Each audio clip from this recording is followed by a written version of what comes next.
सारी दुनिया को पता है कि मोदी घमंड से चूर है। प्रधानमंत्री जो भारत के हैं माननीय नरेंद्र मोदी बहुत ज्यादा घमंडी इंसान है।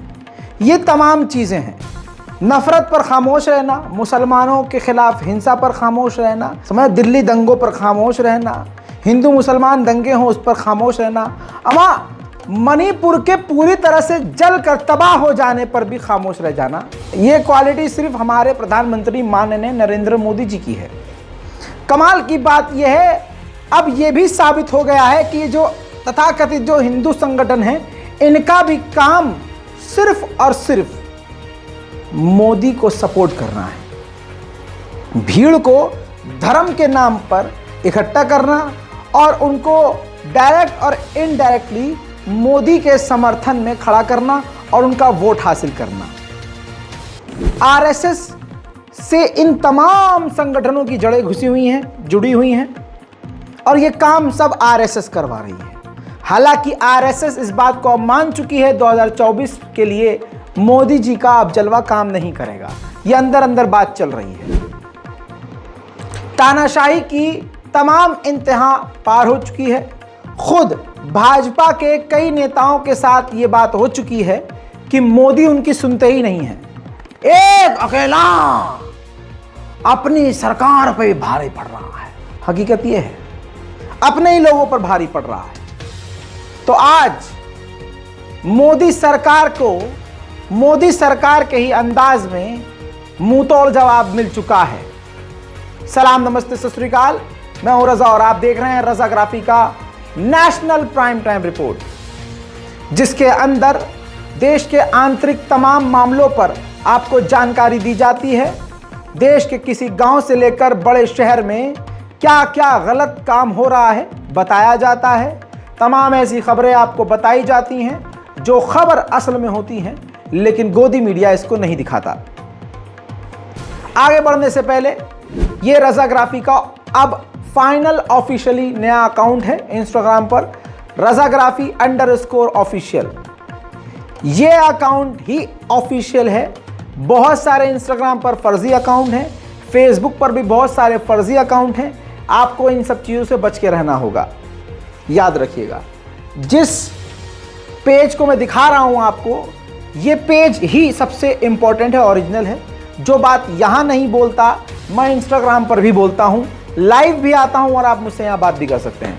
अभी फोन उठाइए, रजाग्राफी_ऑफिशियल इंस्टाग्राम पर मुझे फॉलो कीजिए ताकि हम लोग आपसे डायरेक्ट कनेक्ट हो सकें। दोस्तों, विपक्ष की तमाम पार्टियों ने बैंगलोर में मीटिंग करी और जबरदस्त तरीके से मोदी सरकार पर सर्जिकल स्ट्राइक कर डाला। दिन दहाड़े मोदी सरकार के पैरों के नीचे से जमीन खिसक चुकी है। मोदी जी ने कभी नहीं सोचा था कि ऐसा मास्टर स्ट्रोक ये हमारे साथ खेल जाएंगे। सबसे बड़ा मास्टर स्ट्रोक ये हुआ कि विपक्ष की तमाम आम आदमी पार्टी, कांग्रेस और जितने भी दल हैं, सब एक साथ बैंगलोर में मिले और नए गठबंधन का, नई पार्टी का नाम इंडिया रख दिया। जी हां, जिसके बाद सारा खेल शुरू हुआ। अब क्योंकि मोदी के खिलाफ ये संगठन है, ये गठबंधन है, तो अब ऐसा कैसे हो सकता है कि इस गठबंधन से मोहब्बत की जाए, नरमी दिखाई जाए। लेकिन यहां पर मास्टर स्ट्रोक इस गठबंधन का यह है कि नाम इंडिया रख दिया। लेकिन मोदी की मोहब्बत में आड़ भक्त इतने पागल हैं कि वो इंडिया के ही खिलाफ हो गए और इंडिया को ही, यानी नाम की भी अब शर्म नहीं कर रहे हैं और उल्टा सीधा सोशल मीडिया पर बोलना और लिखना शुरू कर दिया है। खुद मोदी जी भी बौखलाए हुए नजर आ रहे हैं, खुद सामने आकर बयानबाजी कर रहे हैं, पसीने छूट रहे हैं। समझ में नहीं आ रहा है कि अब इनकी डूबती हुई नैया बचेगी कैसे। हालात एकदम पलट चुके हैं। भाजपा की सिट्टी पिट्टी गुम होना तो तय था, क्योंकि ये सबसे बड़ा मास्टर स्ट्रोक है। तस्वीरों में देखिए, ये तमाम बड़े चेहरे एक हो गए हैं। इंडिया का फुल फॉर्म है Indian national democratic inclusive alliance. Opposition की मीटिंग के बाद ये जो नाम रखा गया है बैंगलोर में, दोस्तों, इस नाम ने न्यूज 24 ने पोल भी कर दिया कि 2024 में मोदी यानी एनडीए जीतेगा या इंडिया, जो ये ग्रुप है। रिजल्ट आपके सामने है, सीधी सीधी बात सामने आ चुकी है। खुद हिंदू भी, भारत का हर व्यक्ति मोदी से परेशान हो चुका है, भाजपा के आतंक से परेशान हो चुका है। न्यूज 24 के इस रिपोर्ट में आप देख सकते हैं 83% सबने कहा है कि इंडिया ही जीतेगा। उद्धव ठाकरे भी इस इंडिया के ग्रुप में शामिल हैं। बेंगलोर में माननीय उद्धव ठाकरे ने साफ साफ कहा कि लोगों को लगता है कि हम परिवार को बचाने के लिए साथ आए हैं, जबकि ऐसा नहीं है। परिवार ये हमारा भारत है, हम भारत को बचाने के लिए एक साथ आए हैं। करूंगा कि वो आपको संबोधित करें। मंच पे उपस्थित सभी मान्यवर और मेरे पत्रकार भाई और बहनों, दूसरी कामयाब मीटिंग हुई है हमारी और आपने देखा होगा तानाशाही के खिलाफ जनता इकट्ठा हो रही है। खड़गे साहब, आपने तो हमारे अलायंस का नाम बता दिया, लेकिन मैं तो इंडिया, भारत, जिसके लिए हम लड़ रहे हैं उसी को लेकर हम आगे जाएंगे। इसीलिए तो हम इकट्ठा आए हैं।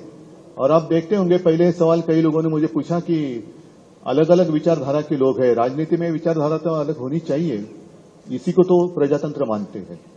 लेकिन इसके बावजूद हम एक आए हैं क्योंकि आप सिर्फ हमारी पार्टी के नहीं है।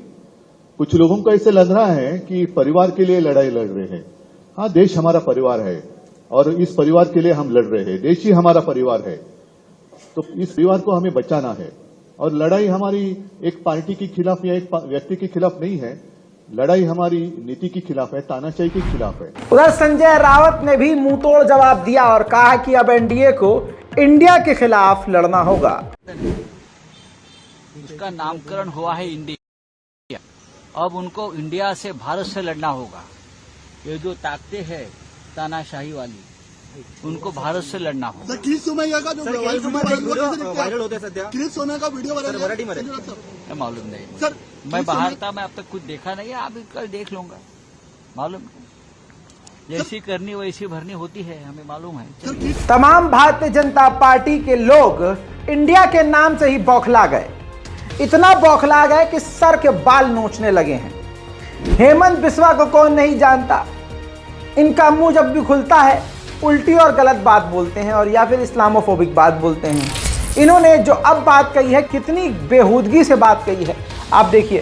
कहते हैं कि अंग्रेजों ने भारत का नाम इंडिया रखा था, हमें इस चीज से निकलना होगा। और वही जो नाम इन्होंने विपक्ष की पार्टी ने रखा है, आप समझ रहे हैं। लेकिन आइए, मैं क्यों कहता हूं कि पढ़ाई लिखाई जरूरी है। चौथी पास राजा के बादशाहत में जाहिल सर चढ़ कर बोल रहे हैं। ये देखिए, जो भारत के संविधान का जो पहला पेज है उस पर आप देखिए, name and territory of the union India, India that is Bharat shall be a union of states. हमारे संविधान की किताब में हमारे बाबा साहब अंबेडकर को पता था कि बहुसंख्यक समाज और आरएसएस के गुंडे आने वाले समय में सर उठाकर कहने लगेंगे कि ये तो हिंदुस्तान है, जबकि हिंदुस्तान कोई नाम नहीं है। हिंदुस्तान असल में भारत या इंडिया है। संविधान में इंडिया बोला गया है। कॉन्स्टिट्यूशन का जो कवर होगा उस कवर पर, यानी उस किताब पर, संविधान की किताब पर इंडिया लिखा हुआ है। अंदर बार बार नाम इंडिया लिखा हुआ है या भारत लिखा हुआ है, आप समझ रहे हैं। लेकिन इस नाम को कितना पलट दिया गया, अब इसी इंडिया से नफरत करके दिखाई जाने लगी है। अब अंग्रेजों के गुलाम और संघी समाज भारत से मोहब्बत, इंडिया से प्यार तो कर ही नहीं सकता। बहुत सीधी सी बात है। बौखलाहट और नफरत एक साथ आपको देखनी है तो हेमंत बिस्वा का ये आप अकाउंट देखिए। ये देखिए क्या लिखा है इन्होंने अकाउंट पर, अपने ट्विटर पर, chief minister of Assam India. इसके बाद इन्होंने चेंज कर दिया, chief minister of Assam Bharat. बौखलाहट की इंतहा तो यह है कि जो अपने आप को मेजर लिखता है, मेजर सुरेंद्र पुनिया, जो हमेशा से पाकिस्तान को, मुसलमान को, भारत के ही मुसलमान को दिन रात गालियां बककर अपने आप को देशभक्त साबित करता है, यह भी देशद्रोही निकला। इंडिया से ही नफरत। इसने देखिए ट्वीट करके कितना घटिया, कितना गंदा ट्वीट किया है। नीचे कांग्रेस है, कांग्रेस ने इंडिया की फुल फॉर्म को ट्वीट किया, Indian national developmental inclusive alliance लिखा। इंडिया की जीत होगी। उस पर यह रिट्वीट करता है मेजर सुरेंद्र पुनिया, और इस देशद्रोही की बात देखिए, देशद्रोही हो गया है। इंडिया के फुल फॉर्म को बदल कर लिखता है Italians Naxals dynast Islamist appeasers a for आंदोलन जीवीज। कोई भी बात, कोई भी इसका जो जुमला है वो सटीक नहीं बैठा, लेकिन जबरदस्ती इसने इस्लाम को घुसाया, नक्सल्स को घुसाया। आप समझ रहे हैं, हर तरह से इसने देशद्रोही वाले, गद्दारों वाले काम कर डाले हैं। ये क्यों हो रहा है? सिर्फ मोदी जब तक जिंदा है प्रधानमंत्री रहें, 2024 के बाद चुनाव बंद हो जाए, बस यही अपना मोदी रहे, आखिर तक रहे।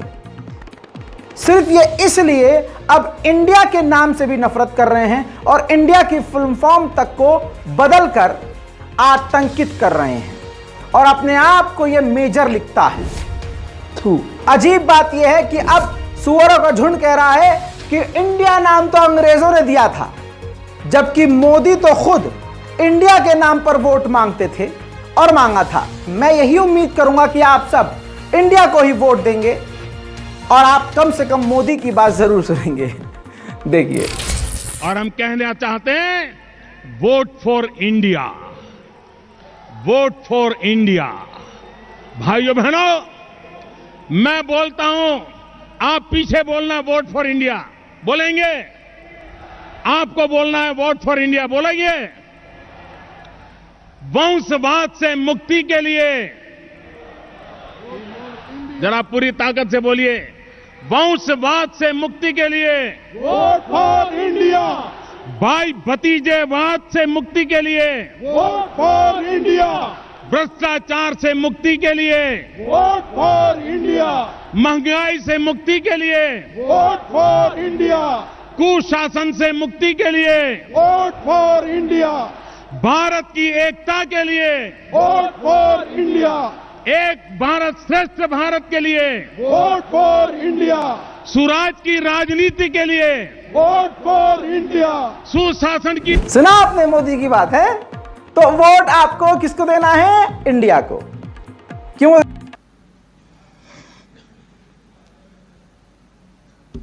उधर दोस्तों एक से बढ़कर एक भाजपाइयों में बिलबिलाहट तो है ही, लेकिन गोदी मीडिया के पिछवाड़े में भी आग लगी हुई है। उनके बातों में, उनके जुमलों में, उनके ट्वीट में बौखलाहट साफ नजर आ रही है। आप अगर आंडू चौधरी को देखेंगे तो ये देखिए क्या किया है इसने, ध्यान से देखिए। लिखता है कि is it going to be NDA versus India, यानी क्या ये एनडीए वर्सेस इंडिया होने वाला है या फिर भारत वर्सेस इंडिया। जबकि इस चूतड़नुमा इंसान को यह नहीं पता कि इंडिया का मतलब ही भारत है और भारत का मतलब ही इंडिया है। हमारे कॉन्स्टिट्यूशन के पहले पेज पर लिखा हुआ है, लिखता है कि will 2024 also decide whether we are Bharat और इंडिया।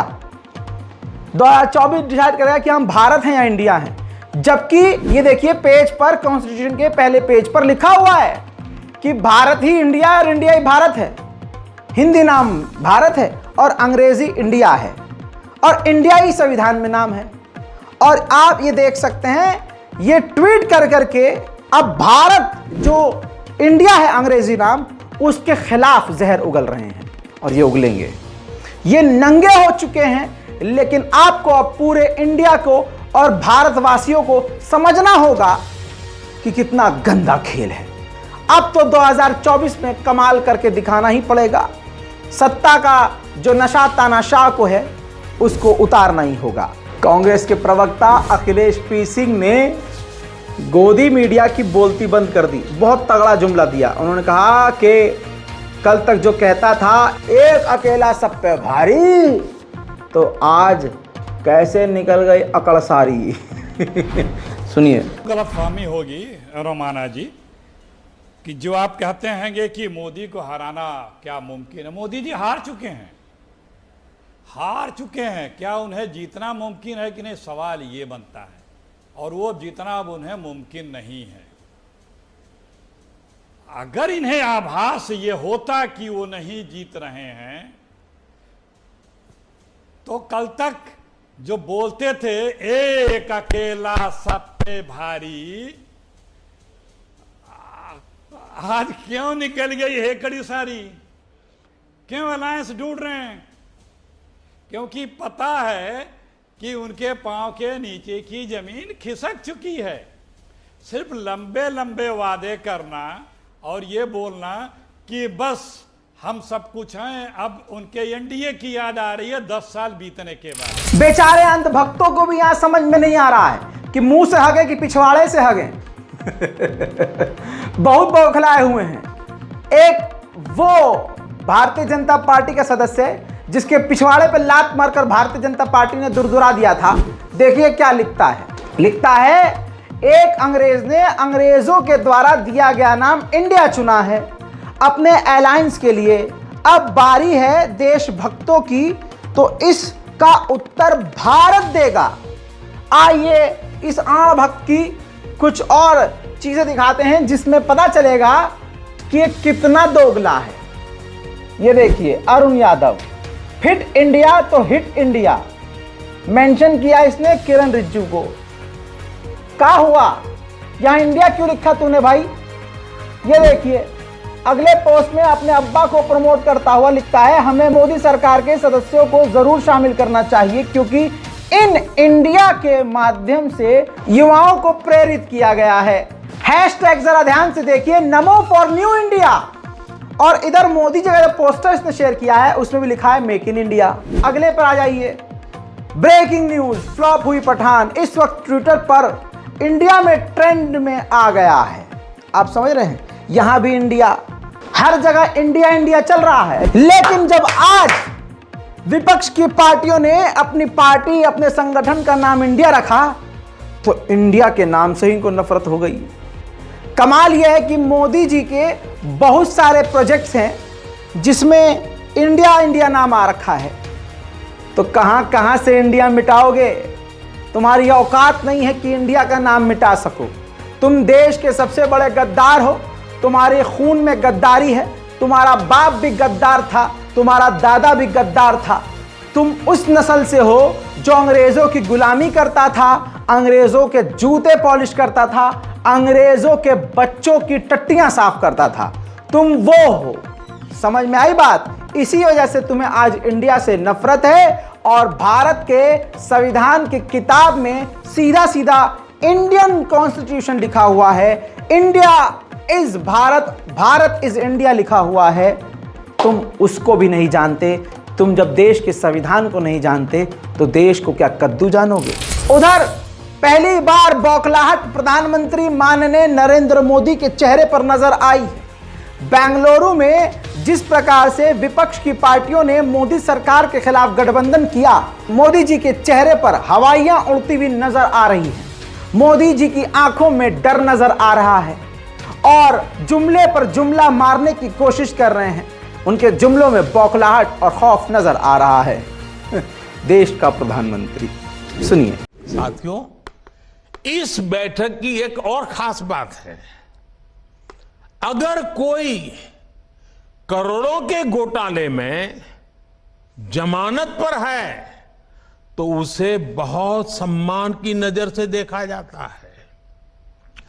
अगर पूरा का पूरा परिवार ही जमानत पर है तो उसकी और ज्यादा खातिरदारी होती है। अगर किसी दल का कोई वर्तमान मंत्री भ्रष्टाचार के मामले में जेल जाता है तो उसे एक्स्ट्रा नंबर देकर स्पेशल इनवाइटी बुलाकर बुलाया जाता है। अगर कोई किसी समाज का अपमान करता है, अदालत से सजा पाता है तो उसकी बड़ी आवाभगत होती है। अगर कोई अदालत से करोड़ों के घोटाले में दोषी पाया गया है तो इस बैठक में शामिल होने की उसकी क्वालिफिकेशन और बढ़ जाती है। बल्कि ये लोग तो उससे मार्गदर्शन मांगते हैं। भ्रष्टाचार को लेकर इनमें बड़ी आत्मीयता है, बड़ा प्रेम है। दोस्तों, मुझे इस पर कोई टिप्पणी नहीं करनी है, लेकिन आप अपने दिल पर हाथ रखिए, बौखलाहट नजर आ रही है कि नहीं? दोस्तों, इतना ही नहीं, बौखलाहट तो टटपूंजियों में देखिए। एक और सस्ता है नशेड़ी, सूखा नशा करने वाला। यहां भारत और इंडिया के बीच बात चल रही है। जो आड़ भक्त हैं वो भारत और इंडिया के बीच बात कर रहे हैं। ये भाई साहब अलग ही लेवल के, ये सुअर का जो गू खाए रहते हैं वो अलग ही, यहाँ जो दबाए रहते हैं सुअर का गू, वो अलग ही नशे में है। क्या लिखता है? गोबर दर्शन का पत्रकार ट्वीट करता है, ये हिंदुस्तान नहीं लिख रहा है, ये कह रहा है आप इंडिया के साथ हैं या हिंदुस्तान के साथ हैं। हिंदुस्तान मतलब इसको हिंदुस्तान लिखना नहीं आ रहा, ये हिंदुस्तान लिख रहा है, हिंदुओं का स्थान। मतलब ना संविधान में ये नाम है, ना कानून में ये नाम है, ना न्यायपालिका में यह नाम है, ना डॉक्यूमेंट में ये नाम है। ये तीसरा नया नाम लेके आए हैं, हिंदुस्तान। अब जरा ध्यान से देखिए, इसके कमेंट सेक्शन में लोगों ने इसको खूब भिगा भिगा कर इसका पिछवाड़ा लाल किया है। संजय लिखते हैं, ये लो भाई, इंडिया यानी देश के विरोध में ही उतर आया, हर संगी आपको गद्दार ही मिलेगा। रविंद्र बिष्ट लिखते हैं, हम इंडिया के साथ भी हैं और भारत के साथ भी और हिंदुस्तान के साथ भी, बस तेरे जैसे भाजपा के साथ नहीं है सुरेश की औलाद।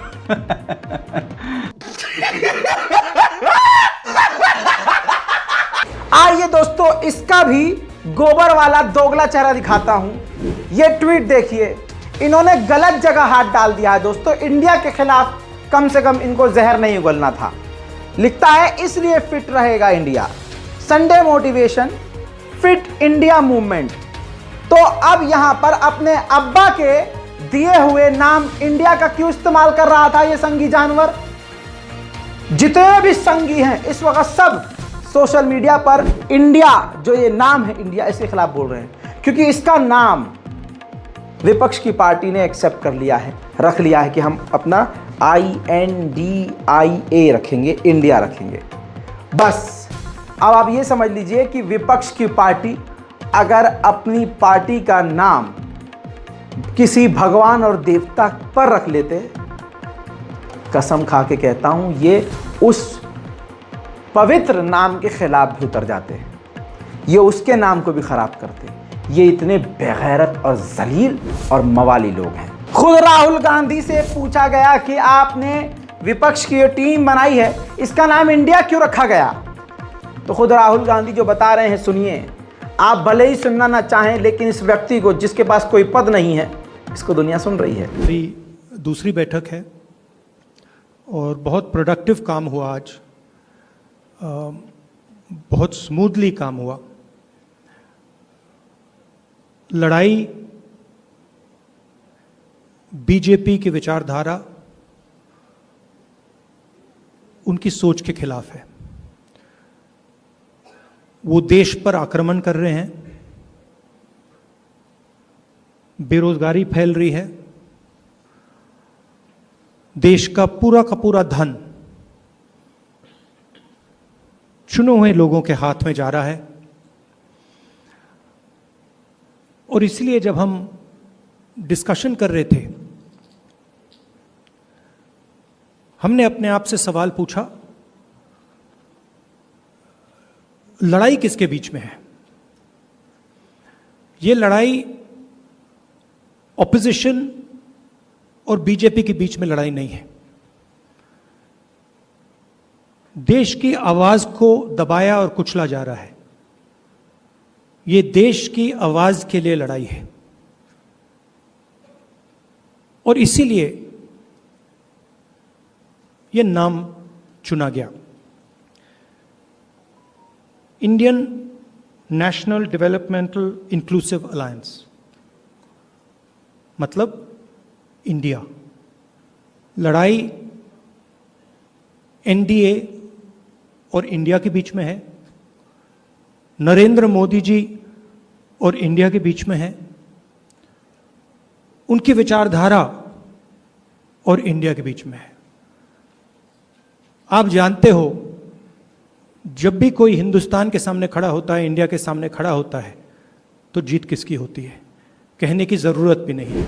हर जगह से इंडिया इंडिया मिटा रहे हैं अब ये लोग, संगी जानवर। अच्छा, हर जगह से इंडिया मिटाओगे तो इसका क्या करोगे? अरे बाप रे। अब बताइए, भारतीय जनता पार्टी के ऑफिशियल ट्विटर अकाउंट में से बीजेपी फॉर इंडिया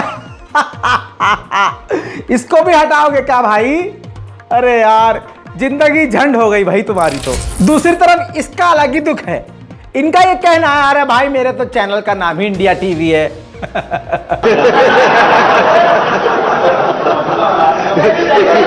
आज ये लोग कह रहे हैं कि सबके सब भ्रष्टाचारी एक साथ हो गए हैं, और ये जो खुद कह रहा था कल तक एक अकेला, सब पे भारी पड़ रहा है। ये देखिए, आहा, इन सभी लोगों को वॉशिंग पाउडर मोदी जी के द्वारा धो दिया गया है। ये सारे भ्रष्टाचारी भाजपा के साथ हैं।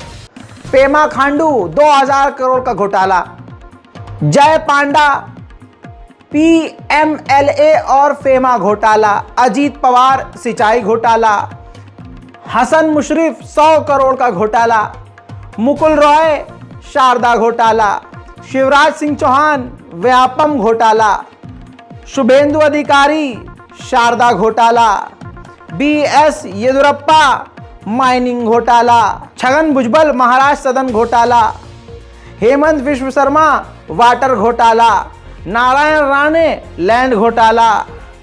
मोदी, तेरी बीजेपी मैली हो गई पापियों के पाप धोते धोते। बात सही है, भारतीय जनता पार्टी में इतनी कमियां नहीं थी जितनी आज हो गई हैं।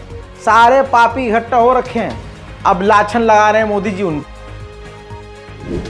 सर फट रहा होगा, इतनी पोल खोल दी है मैंने इनकी। हैं खुली तो पहले से थी, लेकिन कोई सबूत के साथ नहीं खोलता, सभी साक्ष्य और जो भी चल रहा है आपके सामने रख दिया।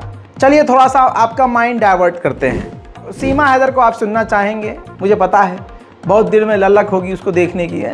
बहुत तेज हो रहे हो, सुधर जाओ। सीमा हैदर का जो है अब जो है एकदम बेड़ा गर्क होने वाला है।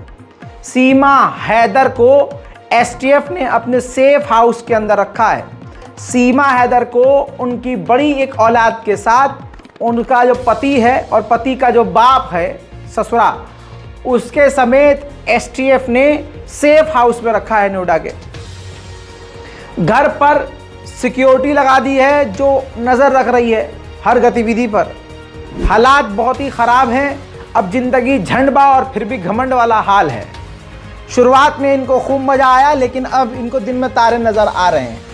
सीमा हैदर की खुलेगी पोल, पाकिस्तान आर्मी में शामिल उनके भाई की तस्वीर सामने आ गई है। ये खुद तस्वीर देख लीजिए, आज तक ने ये जानकारी दी है, और इसी रिपोर्ट के ऊपर आप देख सकते हैं सीमा हैदर के भाई आसिफ नज़र आ रहे हैं, जो कि पाकिस्तान की सेना में मौजूद है। सीमा हैदर पर STF ने FIR भी दर्ज करवा दी है।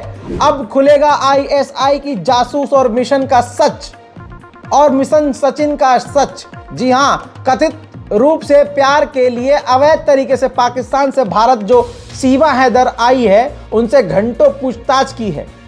ग्रेटर नोएडा के रबूपुरा थाने में FIR दर्ज कराई है STF ने। जो जानकारी मिल रही है उसके मुताबिक सीमा हैदर ने पूछताछ में STF को बताया था कि वो पाकिस्तान से सचिन के माँ बाप से बात किया करती थी। वहीं सचिन के पिता नेत्रपाल ने STF को बताया कि भारत आने से पहले वो सीमा को जानते तक नहीं थे।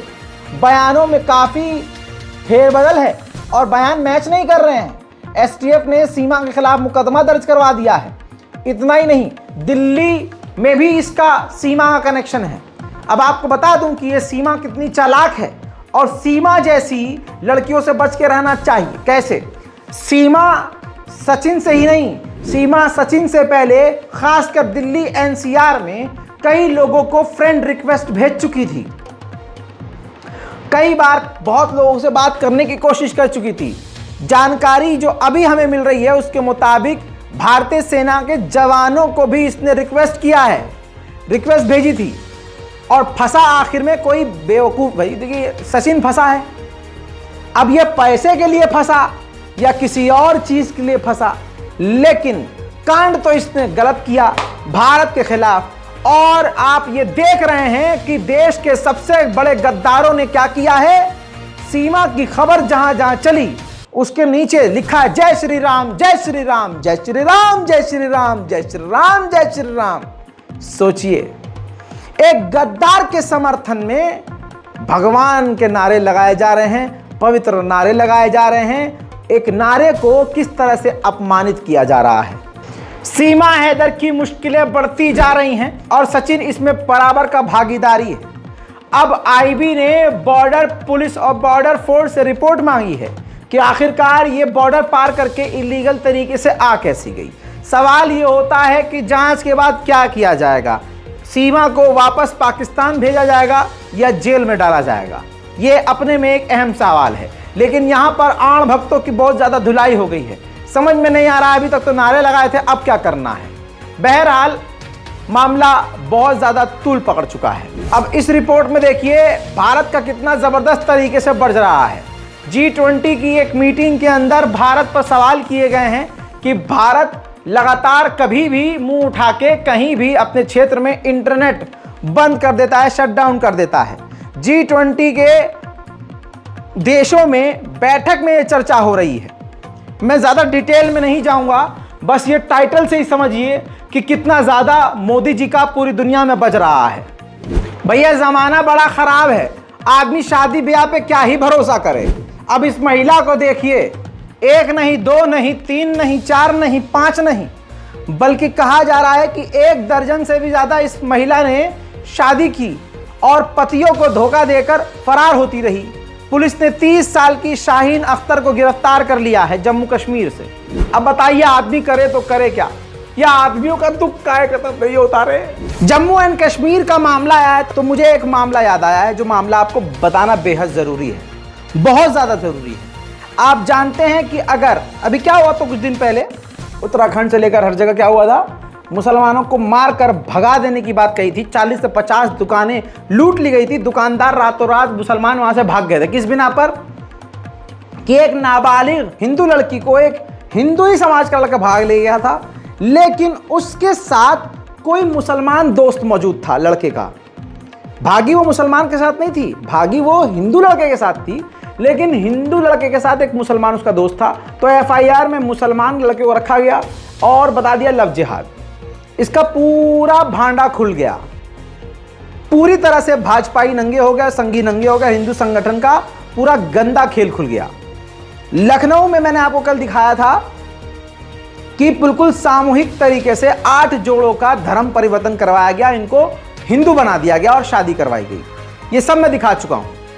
अब सोचिए कि अगर एक लड़की हिंदू मुसलमान लड़के से शादी करे तो मुसलमान लड़के पर लव जिहाद का इल्जाम लगाकर उसकी जिंदगी बर्बाद कर दी जाती है, और अगर एक मुसलमान लड़की हिंदू लड़के से शादी करे तो हिंदू संगठन, सरकार, प्रशासन सपोर्ट करते हैं, चाहे वो 18 साल से कम की लड़की हो। मुसलमान लड़की 18 साल से कम की होगी तो कई तरह की बातें कर दी जाएंगी। हाँ इसके अब्बू इसके साथ गलत करते होंगे, भाई गलत करता होगा, हाँ मुसलमान तो ऐसे होते ही हैं, नहीं नहीं करते, नहीं नहीं हम बेटी, हम, आप समझ रहे, ये किया जाता, पूरा दोगलापन किया जाता है।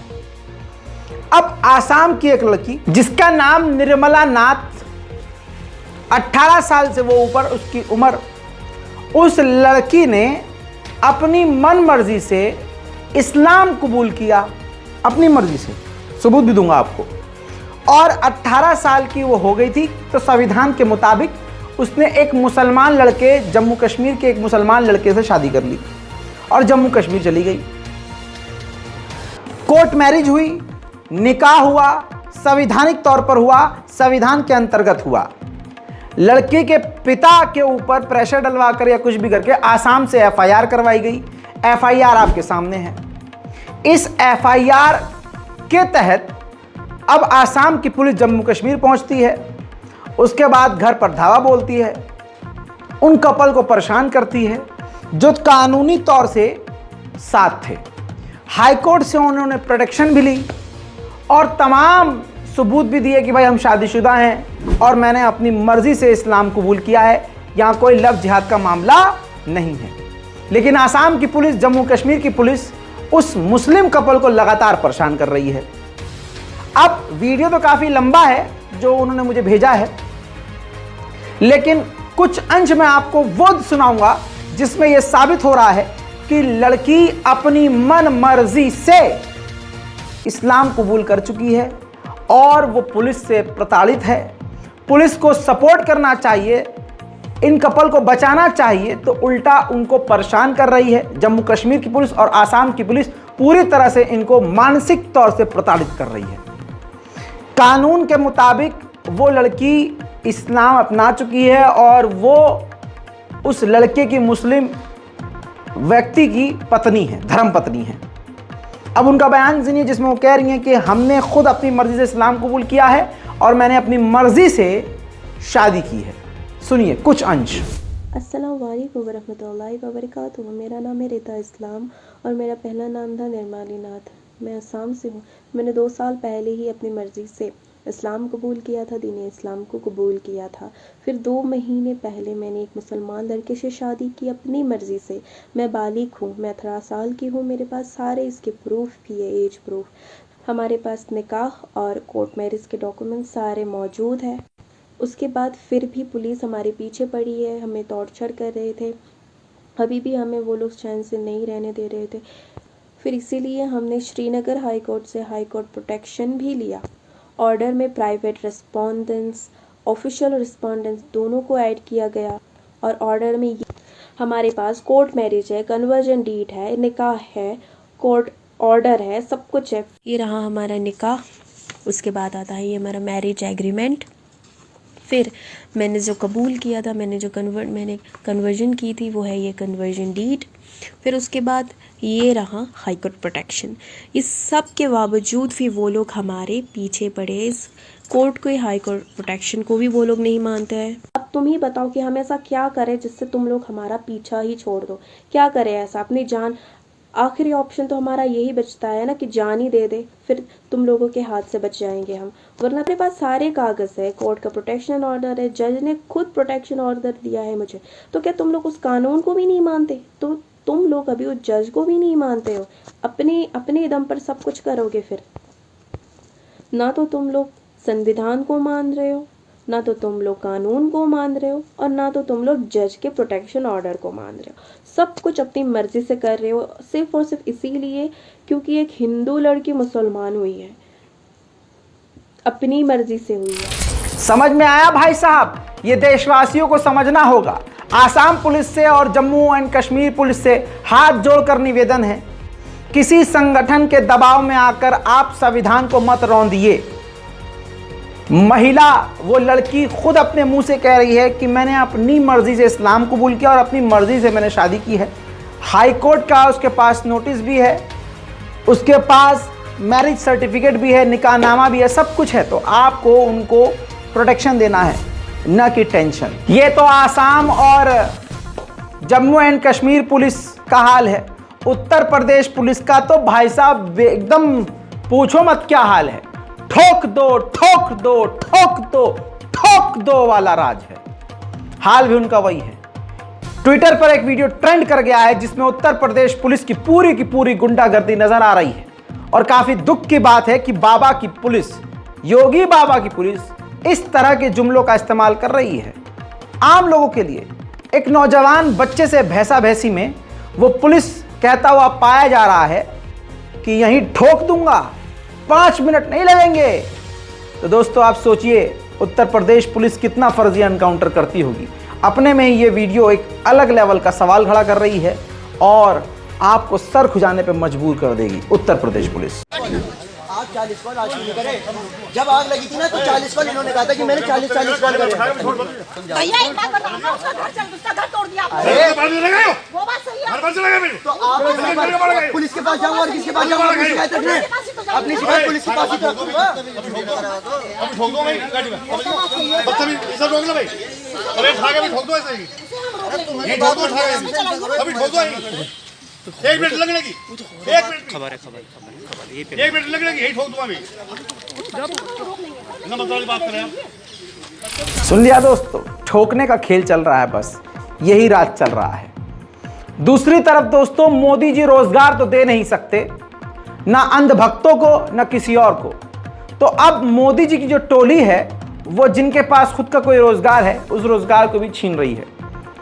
ये वीडियो देखिए, रोहतक में एक मुसलमान जो है वो बिरयानी की दुकान खोल के बैठा है, तो हिंदू संगठन वहां पहुंचते हैं भगवा झंडा लिए और कहते हैं कि सावन के महीने में, सावन के वक्त तुम ये नॉनवेज नहीं बेच सकते।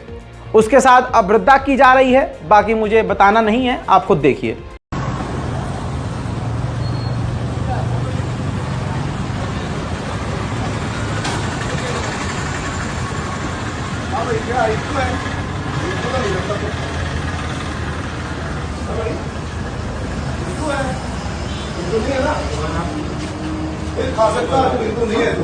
भाई त्योहार नहीं, तेरे को पता नहीं था दिन क्या है? आपको पता ना तो दिन पता, तेरे को नहीं पता था? हमारे यहाँ का पता है क्या धर्म है, क्या हमारे का? तो किस लिए खोली तूने? पता नहीं पता आपको? ये यहाँ बाहर से ये कावड़िया गुजर रहे हैं, ये नहीं पता आपको? मंगलवार कोई त्योहार, मंगलवार और कोई भी त्योहार जल्दी करते, चल चल अंदर हटिए एक मिनट। अरे खोल ले, दिख गया ना मंगलवार को, खुल रहा है मंगलवार को शिवरात्रि, समझ गया ना? किस लिए बना रखा है ये, किस लिए बना रखा है ये?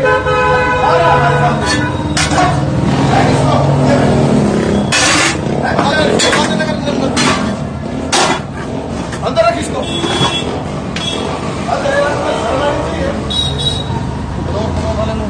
क्या नाम है? अकरम। अरे अकरम, हम आपके धर्म का सम्मान करते हैं ना? सम्मान कहाँ करते हो? शिवरात्रि वाले दिन इसने दुकान खोल रखी है और आप चिकन खा रहे हो। ये तो बच्चा है, आप तो बड़े हो, आपको तो समझ आनी चाहिए बात है। देख लिया दोस्तों, रोजगार तो दे नहीं पा रहे हैं पिताजी, लेकिन उजाड़ने में उनकी टीम पीछे नहीं हट रही है। अब ऐसी एक जाहिल भीड़, उग्रवादियों की भीड़ डोमिनोज पर पहुंच गई। जानबूझकर नॉनवेज उसने ऑर्डर किया और वो भीड़ जो 4-5 लोगों की कमाई से एक पिज्जा या कुछ और खाने पीने की सामग्री ऑर्डर करती है नॉनवेज, और फिर उसको वीडियो बनाती है और वहीं बवाल शुरू कर देती है। हाय हाय, सावन के महीने में ये कैसा नॉनवेज खिलाया। हाँ, फुल गंदगी। आज बेरोजगार भीड़ कहीं भी रोजगार वाली जगह पर जाकर गंद मचा सकती है। और अपने सगे बाप की औलाद हो, पड़ोसियों की गलती नहीं, तो अब सही जगह हो। मैकडॉनल्ड, डोमिनोज और ये तमाम KFC आउटलेट बंद करवा के दिखाना। तुम्हारे बाप में अगर दम हो तो बंद करके अब दिखवाना। बंद नहीं होगा, लेकिन औकात देखिए इनकी। डोमिनोज में क्या गंद मचाई है इन्होंने। डोमिनोज डीएम रोड पर डोमिनोज का ये रेस्टोरेंट है और यहाँ पर जो है ये पका हुआ मांस इस तरह से, जैसे इन्होंने बताया कि ये पूरा बेचा जा रहा था। तो पहले यहाँ बजरंग दल के 2 कार्यकर्ता पहुँचते हैं, पहुँचने के बाद में ऑर्डर करते हैं और ऑर्डर करने के बाद में जैसे ही यहाँ उनके सामने ये चीज़ आती है उसको देखते ही ये बिल वगैरह सब कटवा लेते हैं और उसके बाद की कार्रवाई आप देख रहे हैं। तमाम यहाँ पर बजरंग दल के कार्यकर्ता जो है सामने दिखाई दे रहे हैं, बिल वगैरह सब उनके हाथ में है, मास्क जो है उनके हाथ में है। ये सब बजरंग दल के कार्यकर्ता हैं और पुलिस प्रशासन भी मौके पर पहुंच चुका है। अब देखते हैं कि आगे क्या इसमें कुछ कार्रवाई होने वाली है। फिलहाल तो सभी लोग जो फोन पे लगे हुए हैं अपने ऊपर जो अधिकारी हैं उन सभी से बातचीत करने की कोशिश कर रहे हैं। दोस्तों, अब इनसे कहो कि अपने बाप की अगर सगी औलाद हो तो डोमिनोज, KFC, मैकडॉनल्ड बंद करके दिखवाओ। भारत में पूरी तरह से बिजनेस ठप इनका होते ही ये सामान लपेट कर निकल लेंगे। और जो मोदी जी की जेब में पैसा जाता है, भारत सरकार को जो ये कमा कर ये सारे प्राइवेट बिजनेस आउटलेट देते हैं, कंपनियां देती हैं, बंद हो जाएगी कमाई।